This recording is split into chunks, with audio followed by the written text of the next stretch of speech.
Hello, all you beautiful souls. As per usual, welcome back to the Esports Rewind podcast. Welcome, Hunter, back as well. We want to do our job for the intro? Yeah, absolutely. I found some great ones from the last podcast. I didn't know this was your job, too. I thought I was the only one with this job. It usually is, but I just saw one that I had to speak about. Good. We read comments, and then, of course, if timestamps for stories down below. It's been an absolutely wild week. Just one comment. Hunter needs to do his research before he speaks on certain things. I don't even know what they were talking about in that situation. And then a quick shout out to Ghost saying eating tacos while watching. So those are my two. What's your one? Oh, so we're doing two now. No, just do one. I mean, I guess in that case, I'll have to go with something that's been addressed a few times.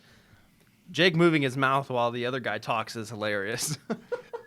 So the one guy that we've been reached out about this multiple times. So the other guy wasn't trolling. I actually do it. Right. Yeah, definitely, to a degree. But, like, it's not like some people thought that you were, like, saying, like, we have, like, lines or something. And I was like, putting saying, the words into your mouth. Yeah, and I'm just lip reading you. I would never put that in your mouth, man. No, not that. Not that. All right, we hope you guys all enjoy it. Let's run it. And a big story out there that actually just happened recently at the point of this podcast going out. We're going to try and save this as a pretty big story. That being H3H3 kind of exposing Twitch. If you guys do not know H3H3, now on YouTube, and especially for his podcast being his main content now. For a time, I believe that was actually streamed on Twitch. Eventually moved it to YouTube recently with our gal, Code Miko. Great interview if you guys want to check it out. He came out and addressed the Twitch preferential treatment and favoritism towards streamers as to what he says he was told when he was formerly on Twitch by his own rep in a situation where his friend was banned for something and he was not banned for watching that same instance, to which a Twitch rep told him, we're not going to ban you because of the size of his channel. Right, literally, I think he said something along the lines of like, God, no, like, of course we're going to treat you different kind of deal. So the way we set it up is Joey Salads went out to the park across the street from our office, and then he streamed it on his Twitch, and then we watched his Twitch stream on our stream, right? So he gets pepper sprayed in the face. Twitch bans Joey Salads, but they don't punish us at all even. And then I talked to my Twitch rep afterwards, and he's like, oh, yeah, obviously we enforce the rules differently because we work with you. Like, we're not going to shut your stream down. I swear to he said that.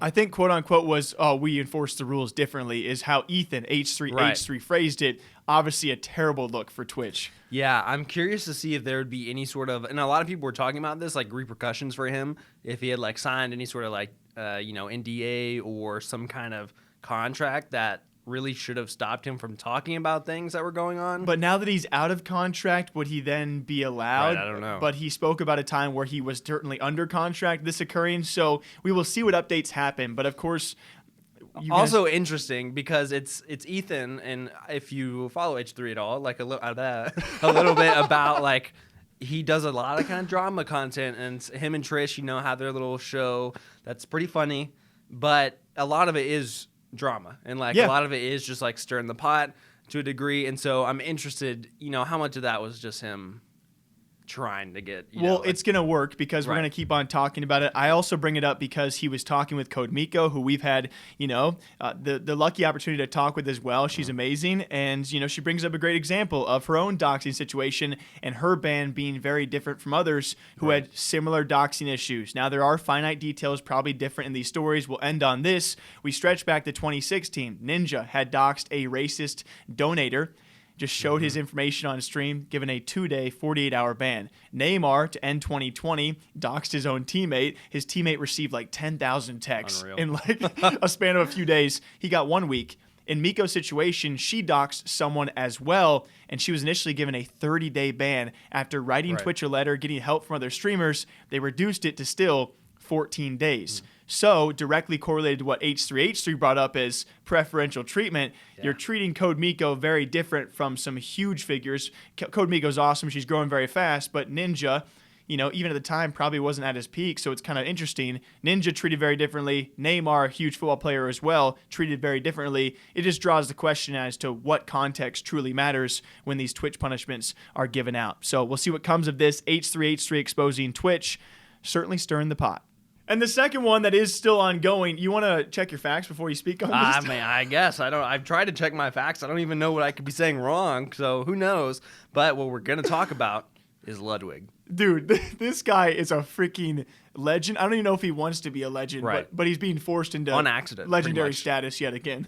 Yeah, I mean, we last night or this morning, you texted me about the New York Times article. Yep. I mean, to get to the point where you're in the New York Times as a streamer is pretty crazy. It's borderline, I wouldn't say monumental, but it's huge, right? Right. Very, very few people make it into New York Times. You know, they've definitely had some articles around gaming and esports, but to make it as the never-ending stream, it's just, it's fantastic. Yeah, so if you aren't aware, basically what's happening is Ludwig decided to do a subathon where every sub, it was originally, we said 20 seconds. So if you gifted a sub or you subbed, 20 seconds added to how long he'd be live. Now it's gone down to 10 seconds. But I mean, the past couple days, he's been above 60 hours this whole Left. time.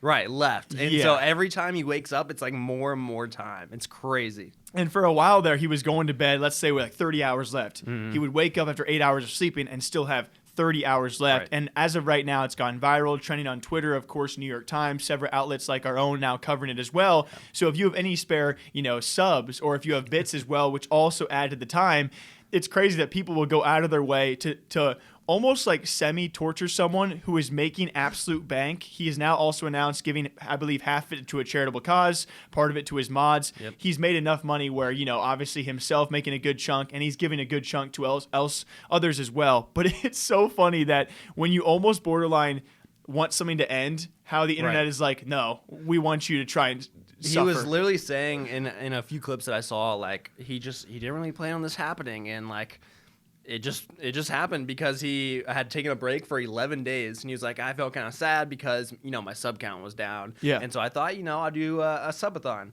and then it turned into this massive thing that he had no idea was gonna happen, and he's like, I don't think I know anything about streaming. Streamers who make 20K a month shouldn't do a subathon, which is fair, I guess. I don't know. It doesn't feel like there's a very obvious pattern that streamers should follow. I think if I don't go live for 11 days and I'm like going to feel sad because my sub count's lower because I've tied some of my value to a number on a screen, that I want to do a subathon to counteract that, that's pretty normal. Obviously, I didn't plan for this because I have a trip planned, and this is probably going to go into the trip. But, it is what it is. He's like, apparently you don't have to entertain, you just have to be alive for a really long time. Yeah, and start these kind of movements. It's why gaming is so awesome at times, when this community kind of draws together, because he is now officially the number 2 most subscribed to Twitch streamer. As of us recording, he has made around $300,000. By the time of this going live, it'll probably be much more than that. That's also only subs and bits and what they call media shares. Right. And it's not including donations behind the scenes, which are probably in the tens of thousands of Right. dollars. It's remarkable to see he has now gained over 50,000 subs just based on a movement. You catch a little spark in the gaming scene, and you never know what is possible. So Ludwig, the never-ending Twitch stream, at the point of this going live, I imagine he is also still live. We'll see if he ever ends. And this next one, we can keep it short. I've always wondered about the fighting scene when it comes to esports and gaming. We saw the Jake Pauls, the KSIs, Logan Pauls. The YouTuber boxing matches are still a big thing, but certainly reached high points for creators out there. Now, we were always wondering, would it stem over into the gaming and esports side? It officially has in a little bit of a way. It was actually brought to us by Keemstar. Now others reporting out there about a card made up of TikTokers versus YouTubers, one of which, that being FaZe Jarvisss, will compete against a TikToker, which is interesting to see. We've certainly seen actually 2 sides of this being like, yeah, it's cool.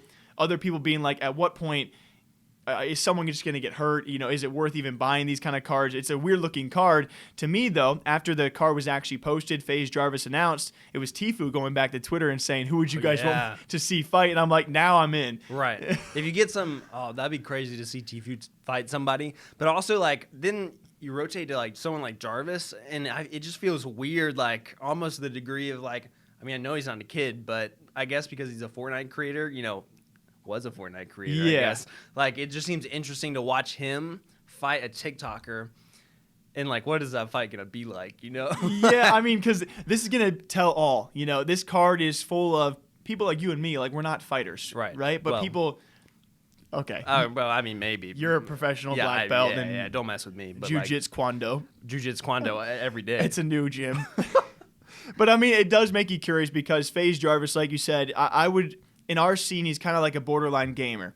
Ever since the Fortnite ban, certainly made some moves here and there with trying to come back to Fortnite, but he's a creator more so, I would say, than a gamer, but still part of FaZe Clan. So it makes it interesting, especially when Tfue comes back in. He's also challenged Ninja in his past. That's clearly not going to happen. But if Tfue can actually pull in another gamer, because Tfue, certainly more so seen as a gamer, as a streamer, as a former pro who could probably bounce back if he wants to for Fortnite or Warzone or whatever's coming up. If he can pull someone in, and who would it be? Right. Now we're talking stuff that we can actually cover. Yeah, but it'd be interesting, because they're on totally different levels. And Tfue, to be fair, does work out a lot and is very into fitness. Oh yeah, I wouldn't want to mess with the guy. Yeah, I wouldn't fight him. But most gamers aren't like that. Most TikTok creators or just content creators in general. There's we can very easily name the people who are into fitness. Yeah. And so it'd be interesting to see I feel like he has a much smaller group to choose from than just everyone. Otherwise, you don't want to see Tfue versus Ninja, like you said. It's just even that would be lopsided, and it's he can't fight Nick Merckx. Merckx is probably shorter, but again the weight difference. Cypher PK is just way bigger. So the guys that you would think are very, very physically fit at face value aren't going to fight him. Yeah, different weight classes, I don't know. I just wonder how I'm hoping for someone, though. Right, I agree. I mean, it could be, a lot of people, Tfue versus Cloaksy. Who knows? Winner gets back into FaZe and gets a fair contract. Yes, finally. But either way, who do you guys want to see Tfue face off against? We'll see how FaZe Jarvisss does. And if gaming fighting cards become a thing, we'll see. And Hunter made me viral this week with the clip that he gave me. If you guys, unbelievable. This is one of the better clips we have seen in a long time, and I took it right from Hunter, and Twitter loved it. They really loved it, for sure. This past week, it was actually Twitch streamer known as KatsPlay. She went viral. I mean, mad viral with a follow-up, but especially the original clip. If you guys missed it, check out my Twitter. You can check out Hunter's too if you want. I got a 30, 40 likes on it. Pretty much a rant on a Twitch stream, and I would say this first one being a troll, of which she was saying, if you guys are here to compliment me, that's not what I'm here for. I'm here for you guys to pay for my body is a general gist of the argument. It was more or less... if you're here to compliment me for being funny or, entertaining or smart, then you're here for the wrong reasons. Compliment me on my boobs was a direct quote. Thank you for answering my question. I don't know where to start. Your streams are great and funny personality. I didn't start my Twitch channel to be commemorated on my personality. I came here to be complimented on my boobs. And if you guys don't start complimenting my body right now, that I am selling on the internet for views, this is my marketing plan. You guys have to leave.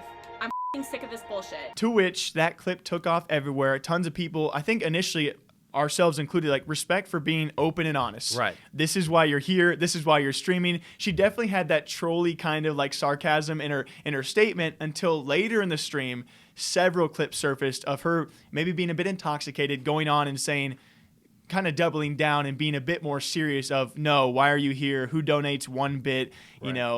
Those kind of things. It was definitely, I think, a little bit of forced toxicity in there, about hey, if you're poor, I don't want you in my stream. Get out, ban them. We don't want them here. And so I'll say I feel like she was just trying to go viral, which it worked. We talked about it. We made a video about it. People were tweeting about it. I don't know if she really benefited from it in the long run. I haven't doubled back to check. But interesting tactic that we've only seen a couple times. Yeah, and there's actually clips you included in the video too of a couple former ones that also certainly took off. But I would say a much different response to those two. Mm-hmm. And this one clearly being people thinking a bit more of a troll and trying to get viral and attention, which did again work. Right. But you used 2 former examples, which I'm sure people have heard of as well. It was Invader Vi and Bad Bunny. Both of them. Yeah. And both, I mean, people were pretty intense, especially about the Invader Vi one, because people were just really rubbed the wrong way. That's when she's laying on, she's on the floor, right? And she's inspirational she's speech. in a big chair. Yeah. And telling, just harshing on her viewers and so people hard. Still meme that, and they put inspirational music behind it. And she's I don't understand why people. Yeah.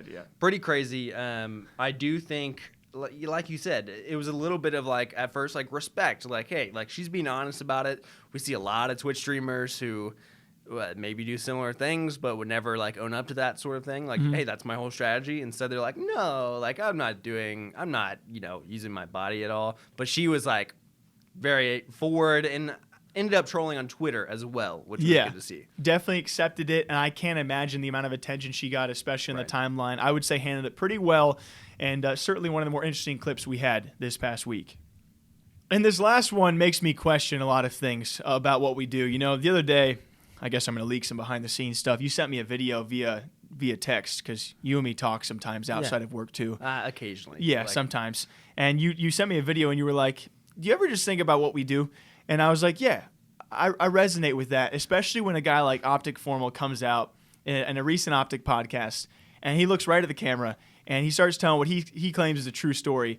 And if you guys did not catch it this past week, it was a pretty big deal in the Call of Duty League where apparently Call of Duty League, well, not apparently, they did reveal 9 minutes of voice comms from these teams, that being Atlanta FaZe and Optic Chicago, without asking permission, although they have done this before, some short listen-ins. It was an extended clip of 9 minutes, and Twitch Hex and Scump and Dashy and FormaL, a lot of the Optic boys have responded pretty upset by this, saying that, you know, these cameras, and of course the audio is apparently on all the time, and they didn't necessarily know that.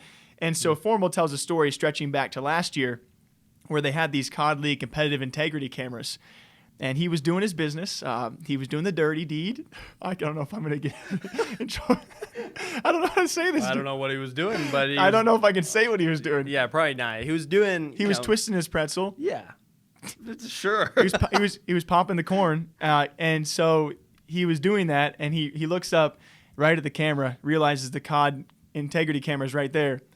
He goes on doing his deed,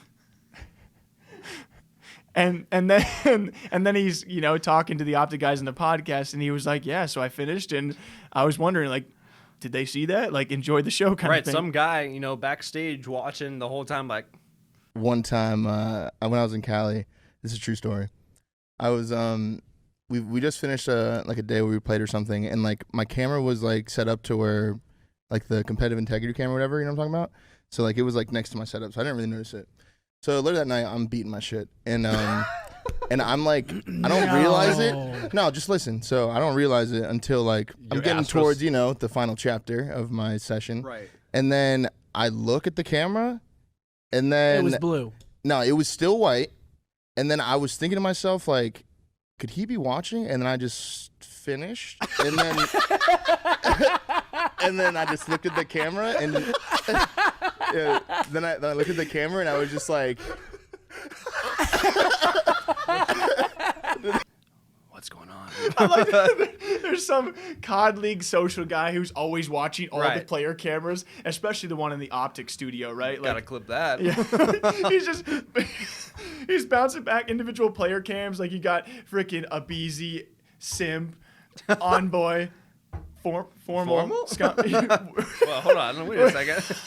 What was going on there? Also bold of like, why did this story... Why did this come out, FormaL? Like, why did you bring this up? He said that during the entire speech of this year, of the latest story we just talked about, he was just thinking about back to last year when he did that. They probably have that. And so I don't know if it was actually like a true story or but he said it just twice. He doubled down and said it was a true story. And I was just thinking back to the first point, like, what do we do, right? Right. And so I want to explain to people very briefly, if this is ESPN and we're talking about any big figure, you know, let's just reference the tippity top because FormaL is close to that in Call of Duty. Tom Brady goes on a freaking talk show and talks about how he's yoink and yang in front of a camera, and you think ESPN's not going to cover that? It's one of the funniest stories I've heard. FormaL, Tom Brady, same thing. I mean, in our realm, yeah, he's goddamn close. Like, if he's not that, he's probably like a Gronk or, you know, a Drew Brees. You understand my reference. There's going to be complaints out there. He's nowhere near the best. You just said that he was like Tom Brady? No way. He's one of the best in the Call of Duty space, and that was one of the best stories we have heard. So, of course, we're going to talk about it, joke about it, and ask what you guys think about it. We will not be telling those stories on the show. No, we don't have those stories at all. So, no, dude. No, there would be no story We to never pretzel gang. No, pretzel, no gang. No. As per usual, we hope you guys all enjoy the Esports Rewind podcast. If you guys want to add me, follow me on Twitter, feel free to do so. Don't got to follow Hunter because his social media is not near my following. Pretty lacking. I'm not verified at this point. But, you know, one day we'll get there. Honestly, but at dude, least I don't say add me on Twitter, so...